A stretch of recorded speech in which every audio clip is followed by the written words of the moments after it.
She used to be a symphony of warmth and brilliance, a woman whose laughter made flowers bloom and whose footsteps felt like poetry in motion. A gifted artist with a heart so open that strangers felt like family around her. She believed in love and commitment, in the kind of marriage where two souls walk side by side, even in the dark.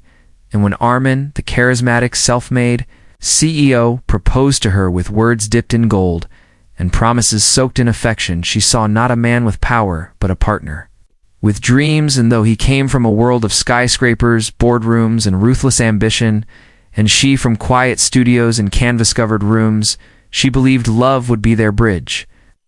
The beginning was magical, or so it seemed. He admired her sensitivity, her kindness, her refusal to be sucked into the world of gossip and greed, but beneath his compliments were seeds of control disguised as concern.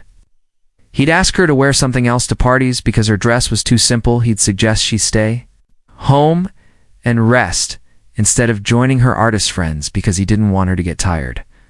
Soon she found herself alone at events by his side, not as a companion but as decoration, smiling while his business partners ogled her beauty and whispered behind her back. Over time, his affection turned conditional, his eyes cold when she questioned him, his tone sharp.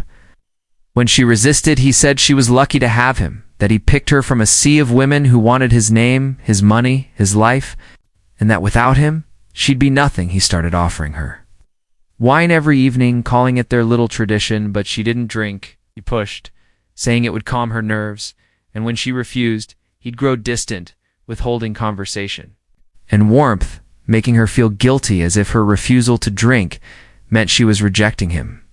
So she gave in a sip, turned into a glass into a bottle, and when her hands trembled from the after effects, he would smile, tell her she looked more alive that way, and she believed him. She didn't realize he was replacing her identity with dependence, convincing her that she was only beautiful, only lovable, only bearable.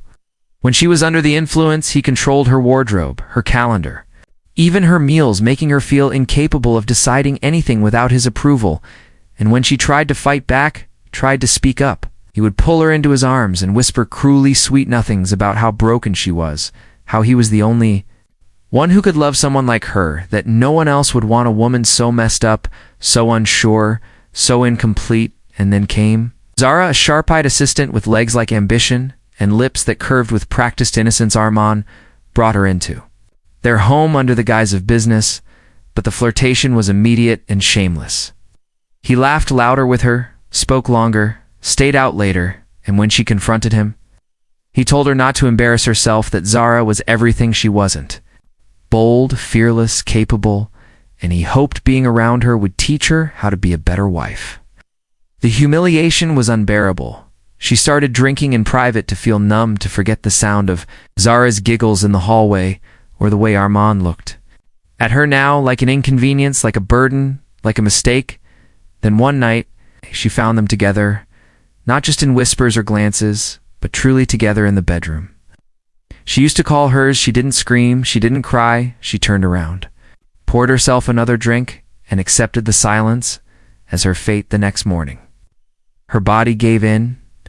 She collapsed at the foot of the staircase, her hands clutching her stomach, her eyes wide in a daze of pain and regret. The hospital was cold, but peaceful, a sterile sanctuary away from the house where her spirit was slowly strangled.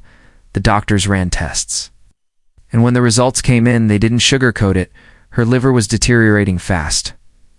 Her mental health was in shambles. Her body had absorbed years of trauma without treatment, without attention, without rest, and the doctors looked at her like a woman who had been abandoned, not just by a man, but by hope. She sat quietly staring out the window as the sun set behind gray clouds, wondering how she had gone from vibrant creator to this ghost in a hospital bed. She thought of her childhood, of her mother's voice, her paintbrushes, her first canvas, and then awe of Armin, how he once said she was his muse only to turn her into something lifeless, something disposable. But as the nurse changed her, for she felt something stir in her chest. It's not defiance, not rage, but a soft awakening, like the first light of dawn on frozen earth. And for the first time, she realized she didn't want to die, not like this, not without reclaiming a single breath that was truly hers. Armand arrived at the hospital 3 days later, not because he was worried, but because Zara had told him it might be a good idea to at least show his face in case the media caught wind of it, and he didn't want the world to think he was a heartless husband, so he wore his finest suit, sprayed himself with an expensive cologne, and walked through the sterile white corridors like he was attending a business meeting, not visiting the woman who once believed in him more than anyone ever had.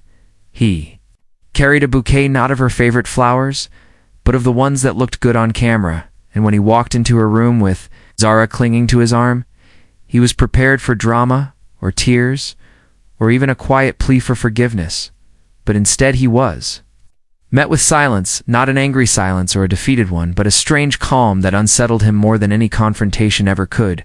She sat up in bed, her face pale but glowing with a strange light in her eyes that he hadn't seen in years, and for the first time, Armand felt something he hadn't allowed himself to feel in a long time. Shame. The doctor entered the room, and without looking at Zara, handed Armand a thick folder the contents of which would shatter every illusion he had. So, carefully built inside were test results, medical records, psychological assessments, and a letter written by one of the senior physicians that described her condition in painful detail. It explained how her liver was on the verge of collapse due to long-term alcohol dependency that wasn't just physical, but deeply psychological, how her mind showed signs of complex trauma and emotional manipulation, how the symptoms aligned with what the doctor referred to as coercive control and gaslighting, and how her drinking wasn't an addiction in the traditional sense, but a coping mechanism forced and shaped by her environment, by someone who systematically broke her self-worth, until she clung to the only thing that gave her a moment of numbness, a moment where she didn't feel like a burden, like a ghost, like a mistake. Armand flipped through the pages with trembling hands, his heart pounding louder with every line. He read, his face turned pale, and for the first time he couldn't speak. Not because he didn't know what to say, but because the truth was so loud it drowned every excuse he could think of. She had been dying slowly under his roof, and he hadn't just watched, he had helped orchestrate it. He looked up from the report, to find her watching him with eyes that held no hatred, no fury, only quiet resignation. And that made it worse, because he wanted her to scream, to throw something at him, to call him the monster he now saw in the mirror. But she didn't. She simply said she forgave him, not because he deserved it, but because she no longer had space inside her for hate.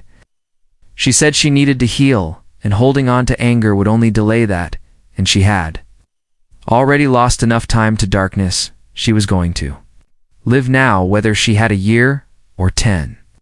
And she wasn't going to waste another second trying to understand why someone who claimed to love her could destroy her so completely. Armand left the hospital that night, and everything changed. Zara tried to comfort him, but he pushed her away because her presence now felt like an insult to everything he had once vowed to protect. He stopped going to work, stopped answering calls, shut himself inside his penthouse, surrounded by silence and the ghosts of memories he wished he could erase. He drank to forget, but all it did was remind him of what he had done. He started seeing her everywhere. In the paintings she used to create, in the gentle laughter of women passing by, in the quiet sigh of the wind against the windows, and every time he looked in the mirror, he saw her eyes. Not the ones filled with love from years ago, but the ones from the hospital eyes that knew pain and chose peace anyway. Months passed, and he heard nothing from her. No letters, no calls, no signs.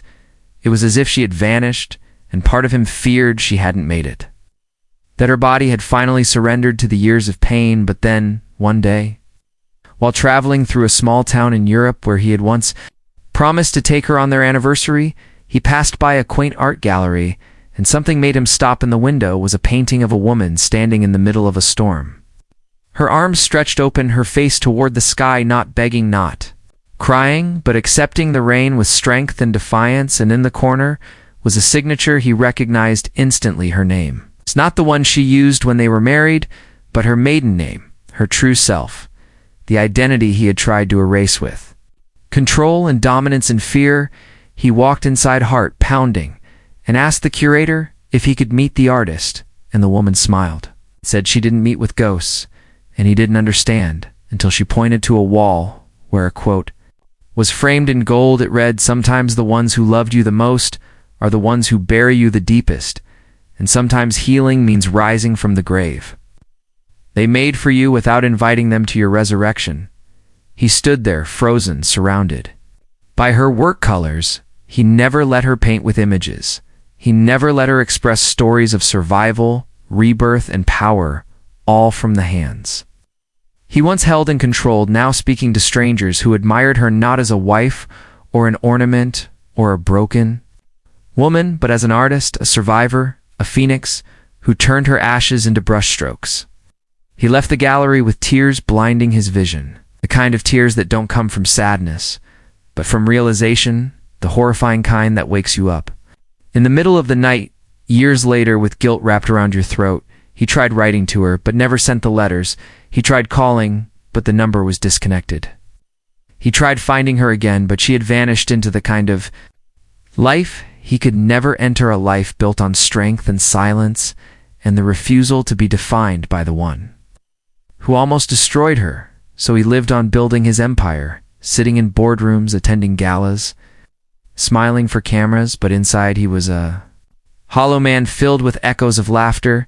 He silenced in dreams he crushed, and every night when he closed his eyes, he saw her not as she was when she left, but as she had become, fearless, radiant, whole. And he knew that the greatest punishment was not that she had left him, but that she had healed without him, that she had risen so far above the life he offered that he would never reach her again, not even in memory.